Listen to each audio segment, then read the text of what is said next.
Hello दोस्तों, welcome back to my YouTube channel. दोस्तों बात करेंगे हम बीपीएससी टीआरई 3.0 नई शिक्षक भर्ती को लेकर के। यहाँ पे ऑफिशियल अपडेट आ चुकी है। आपको बता दें, शिक्षा विभाग ने एक ऑफिशियल अपडेट जारी किया गया है आपके अटेम्प्ट को लेकर के। और बीपीएससी टीआरई 3.0 में टाइप ब्रेकर के नियम लागू को लेकर के आयु सीमा में छूट है जो आपकी टीआरई 4.0 की भर्ती है, साथ ही साथ आपका 5.0 की भी घोषणा वो कर दी गई है। तो सारा अपडेट आपको इस वीडियो के माध्यम से मिलने वाली है। और यहाँ पे हम लोग बात करेंगे आपकी एज रिलैक्सेशन को लेकर के, क्योंकि काफ़ी ज़्यादा यहाँ पे 3 भर्तियाँ जो है आपको सामने देखने को मिल रही हैं। तो यहाँ पे आपके आयु सीमा में छूट को लेकर के टीआरई 4.0 और 5.0 भर्ती में क्या यहाँ पे फिर से जो है मौका मिलेगा, इसको लेकर के और अटेम्प्ट को लेकर के बात करने वाले हैं। यहाँ पे सबसे पहले हम लोग देखेंगे कि शिक्षा विभाग के द्वारा क्या कुछ नोटिस जारी किया गया है आपके अटेम्प्ट को लेकर के। उसके बाद यहाँ पे टाइप ब्रेकर के नियम को भी हम लोग समझेंगे। वीडियो को लाइक शेयर करिएगा और चैनल पर पहली बार विजिट किए तो चैनल को भी सब्सक्राइब करके बेल आइकन को प्रेस कर लीजिएगा, जिससे हर एक लेटेस्ट अपडेट आपको हमारे चैनल के माध्यम से मिलती रहेगी। चलिए सबसे पहले बात कर लेते हैं, नोटिस को देख लेते हैं एक बार। यहाँ पे स्क्रीन पे आप देख पा रहे हैं, बिहार सरकार शिक्षा विभाग के द्वारा एक अधिसूचना जारी किया जाता है और इसमें ये बताया जाता है, देखिए, बिहार राज्य विद्यालय अध्यापक नियुक्ति स्थानांतरण अनुशासनिक कार्रवाई एवं सेवा शर्त संशोधन नियमावली 2024। ठीक है, यानी कि नियमावली में क्या कुछ संशोधन किया गया है उससे संबंधित और यहाँ पे अटेम्प्ट को लेकर के भी यहाँ पे हम लोग बात करने वाले हैं। लेकिन एक बार यहाँ पे नोटिस में देख लेते हैं कि इन्होंने क्या अपडेट दिया है इस वाले पेज पे। भारत के संविधान के अनुच्छेद 309 के परंतु के अधीन प्रदत्त शक्तियों का प्रयोग करते हुए बिहार राज्यपाल एतद द्वारा बिहार राज्य विद्यालय अध्यापक नियुक्ति स्थानांतरण अनुशासनिक कार्रवाई एवं सेवा शर्त नियमावली 2023 में संशोधन करते हुए तथा निम्नलिखित नियमावली अधिसूचित करते हुए। ठीक है, तो यहाँ पे देखिए कई तरह के यहाँ पे इन्होंने सेवा शर्तें लागू किया है, जैसे नियुक्ति को लेकर के, नियुक्ति स्थानांतरण को लेकर अनुशासनिक कार्रवाई एवं सेवा शर्त जो नियमावली थी उस 2013 में संशोधन करते हुए तथा निम्नलिखित नियमावली अधिसूचित करते हुए। यहाँ पे कई प्रकार की जो है देखे गए हैं। अब यहाँ पे देखिए एक चीज़ यहाँ पे इन्होंने अपडेट दिया है कि संक्षिप्त शीर्षक एवं प्रारंभ है यह नियमावली बिहार राज्य विद्यालय अध्यापक नियुक्ति स्थानांतरण अनुशासनिक कार्रवाई एवं सेवा शर्त संशोधन नियमावली 2024 कही जाएगी। यानी कि जो भी संशोधन किया गया है 2023 में, उसको हम 2024 में जो है मानेंगे। यानी कि जो भी संशोधन किया गया है 2024 को कह सकते हैं। इन्होंने ये चीज़ें बताई हैं। इसका विस्तार संपूर्ण बिहार राज्य में होगा। ठीक है, और यह अधिसूचना निर्गत होने की तिथि से प्रवृत्त होगी।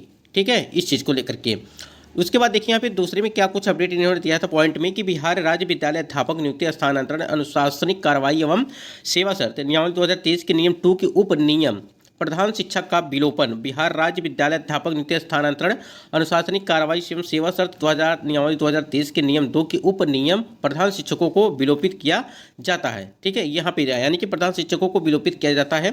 इसके लिए यहाँ पे इन्होंने अपडेट। तीसरे पॉइंट में देखिए बिहार राज्य विद्यालय अध्यापक नियुक्ति स्थानांतरण अनुशासनिक कार्रवाई, जो यहाँ पे ऊपर बताया गया था, बिहार राज्य विद्यालय अध्यापक नियुक्ति स्थानांतरण अनुशासनिक कार्रवाई एवं सेवा शर्त जो है नियमावली 2023 के नियम 7 के उप नियम जो 6 का निम्नलिखित जो है यहाँ पे बताया गया।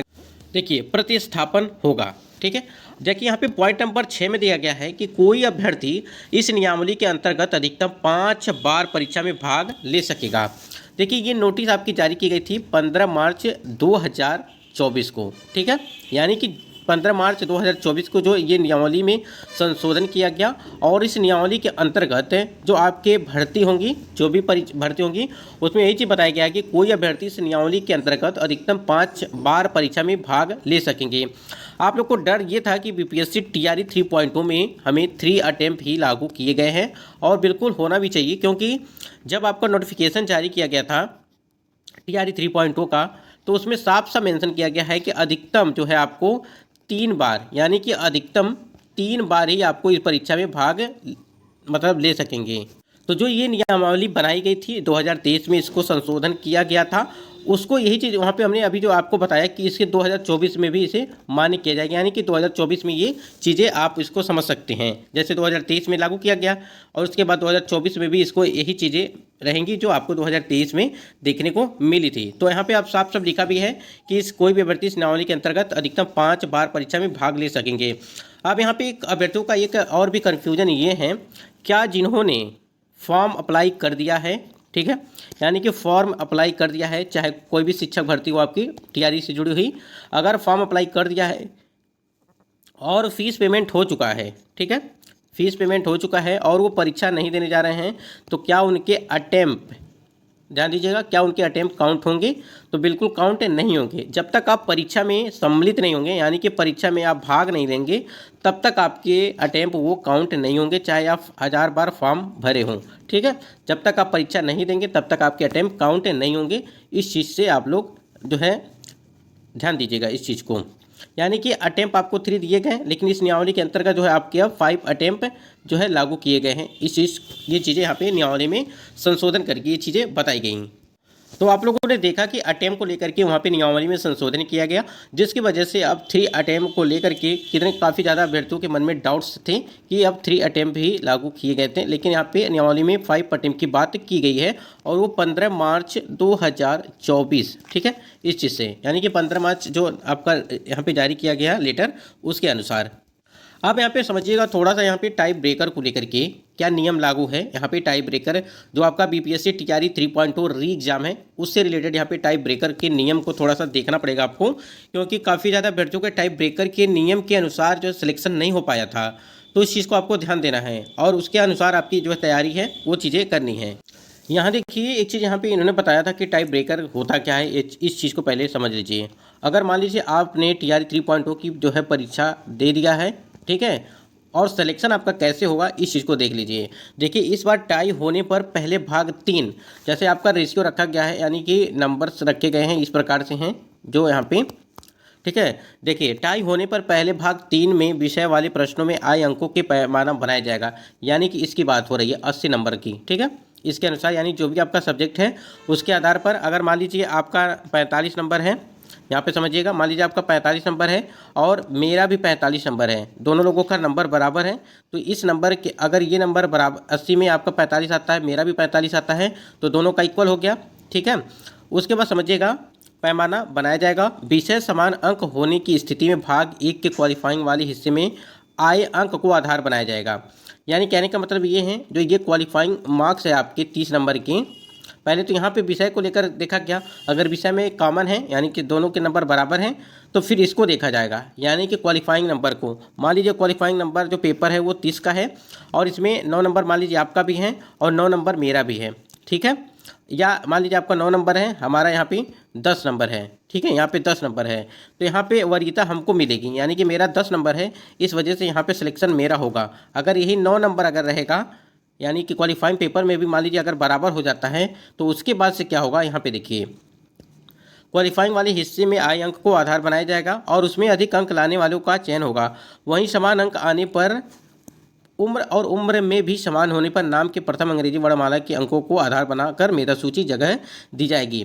अब कहने का मतलब ये है अगर आपके क्वालिफाइंग पेपर में भी बराबर हैं, उसके बाद से आपके उम्र में यानी कि एज को देखा जाएगा, ठीक है। एज और उम्र भी समान होने पर मान लीजिए आपका अगर यहाँ पे मान लीजिए 26, ठीक है, आपका भी मान लीजिए 26 जनवरी आपका डेट ऑफ बर्थ है, मेरा भी 26 जनवरी है और सन भी मान लीजिए यहाँ पे 1998 है, ठीक है, 1998 है और आपका भी है, यानी कि अगर वो भी समान है, डेट ऑफ बर्थ भी समान है, तो यहाँ पे देखिए प्रथम यानी कि प्रथम अंग्रेजी वर्णमाला के अंक को आधार मानकर मेधा सूची में जगह दी जाएगी। कहने का मतलब ये है कि वर्णमाला के अंग्रेजी की वर्णमाला के आधार पर नाम के आधार पर आपके वर्णमाला को देखा जाएगा, ठीक है। इस चीज़ को मान लीजिए आपका नाम है अभिषेक, ठीक है, अभिषेक हो गया, फिर यहाँ पे अखिलेश हो गया, इनका भी अभिषेक हो गया, ठीक है। इसके आधार पर ऐसे ही मतलब नामों को वर्णमाला को देख करके आपका जो है मान लीजिए नाम तो एक समान हो नहीं सकता है, अगर हो सकता है तो उसके लिए भी जो है कई सारे उपाय हैं टाइप ब्रेकर के नियम के पालन करने के लिए, तो सिलेक्शन इसी प्रकार से होगा।